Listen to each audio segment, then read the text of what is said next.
이번 시간에는 지난번 창세기에 이어 성경의 두 번째 책인 출애굽기의 이야기입니다. 참고로 천주교 성경에는 탈출기라는 명칭을 씁니다.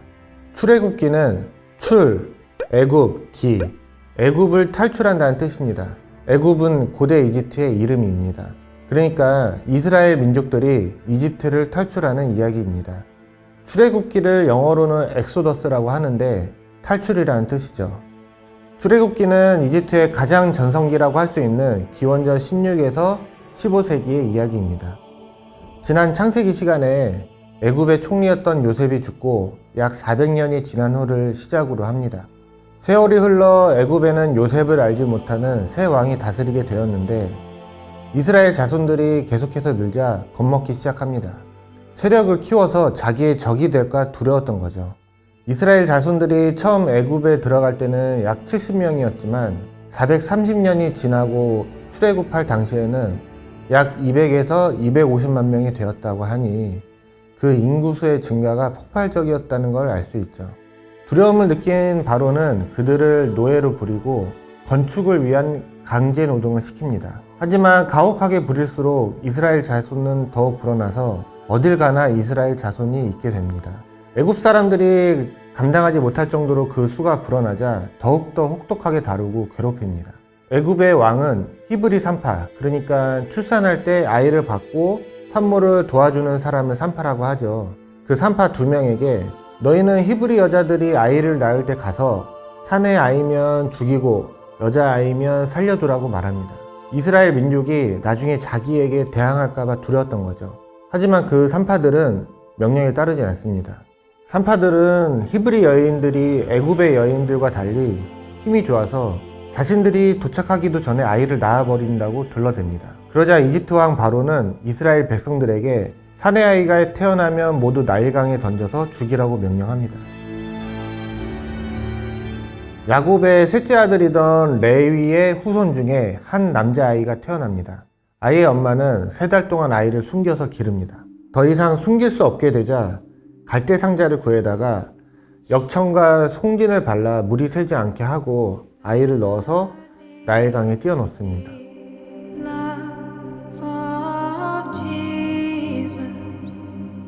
마침 애굽의 공주가 시녀들과 나일강에서 목욕을 하고 있었는데 이 바구니를 보고 열어보니 아이가 울고 있었죠. 이를 불쌍히 여긴 공주는 아이를 데려다 아들로 삼고 모세라는 이름을 지어줍니다. 모세는 건져냈다라는 뜻입니다. 세월이 흘러 모세가 어른이 됩니다. 어느 날 자기 동족들에게 가서 보니 그들 모두 고되게 일하고 있었습니다. 마침 그때 애굽 사람이 히브리 사람을 때리는 모습을 보고 애굽 사람을 죽입니다. 이 사실을 알게 된 바로는 모세를 죽이려 하지만 모세는 미디안 땅으로 도망칩니다. 미디안 제사장에게는 7명의 딸들이 있었는데 모세가 그 딸들을 도와주는 일이 생깁니다. 딸들의 아버지는 모세를 대접하고 자기 딸 중에 십보라라는 딸을 모세의 아내로 줍니다. 세월이 많이 흘러 이스라엘 자손들이 고된 노예 생활에 힘들어하고 고된 노역에서 벗어나게 해달라는 부르짖음이 하나님께 이르게 됩니다. 어느 날 하나님은 모세에게 나타납니다. 하나님은 나는 오랫동안 나의 백성이 애굽에서 고통받는 모습을 지켜봤다.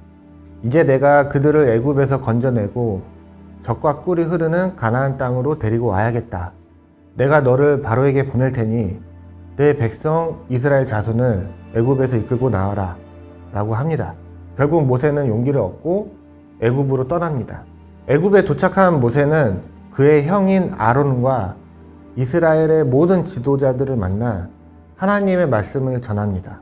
그리고 모세와 아론이 바로에게 가서 하나님께서 이스라엘 백성을 놓아주라고 한다고 전합니다. 그러자 바로는 아니 하나님이 누군데 내가 왜 그 말을 따라야 하냐. 난 하나님도 모르겠고 이스라엘 사람들도 보내지 않을 것이다 라고 말을 합니다. 그리고 더욱더 심한 노역으로 이스라엘 백성들을 괴롭힙니다. 하나님은 바로가 말을 듣지 않자 애굽에 10가지 재앙을 내립니다. 사실 바로가 한 번 말을 안 들었다고 10가지 재앙을 내린 것은 아니고요. 모세와 아론이 중간중간 수차례 바로를 만나서 하나님의 뜻을 전하지만 바로는 계속 고집을 부리고 하나님의 뜻을 거절합니다. 그래서 10번의 재앙이 내려진 겁니다. 재앙을 순서대로 보면 첫 번째는 나일강과 애굽의 모든 물이 빨갛게 피로 변합니다. 두 번째 재앙은 온 땅에 개구리떼가 와서 사람을 덮칩니다. 세 번째 재앙은 온 땅의 먼지가 이로 변합니다. 이 아시죠? 사람의 머리카락이나 털에 기생해서 피 빨아먹는 그 이입니다. 네 번째는 온 땅의 파리떼가 득실거리게 됩니다. 다섯 번째는 애굽 사람들의 가축을 모두 죽게 합니다. 여섯 번째는 온 땅의 사람과 동물에게 종기가 나게 합니다. 일곱 번째는 우박을 퍼붓게 합니다.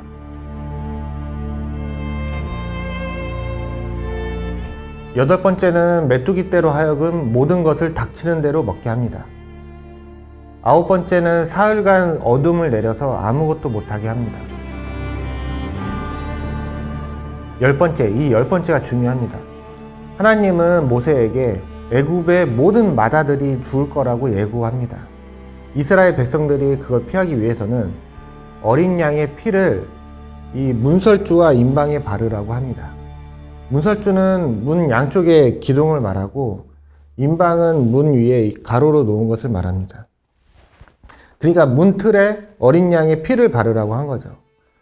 한밤중에 바로의 마다들부터 애굽의 모든 마다들이 죽었지만 하나님이 시킨 대로 준비한 이스라엘의 사람들의 집에는 아무런 죽음도 일어나지 않았습니다.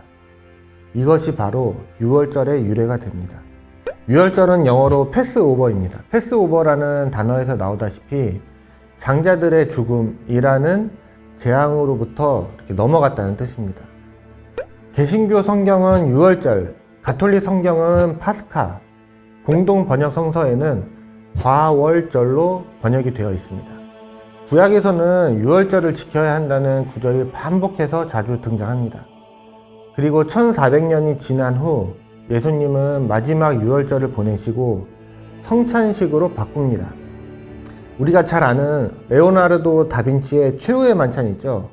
예수님과 12제자의 그 최후의 만찬이 이 유월절에 한 겁니다. 예수님은 잡히기 전날 밤 스스로 마지막 유월절의 어린 양이 되었습니다. 따라서 기독교에서는 예수님이 구약의 율법을 완성하였다고 보고 더 이상 유월절을 챙기지 않습니다. 반면 신약 성경을 읽지 않는 유대교에서는 현재도 유월절이 중요한 날이고 엄격하게 시행됩니다. 이스라엘의 3대 명절 중 첫 명절이고 유월절을 지키느냐 아니냐는 이스라엘의 역사에서 중요한 이슈입니다. 네, 이번 시간은 여기까지입니다. 과연 모세는 어떻게 이스라엘 백성들을 이끌고 나오는지 다음 시간에 이어서 하겠습니다.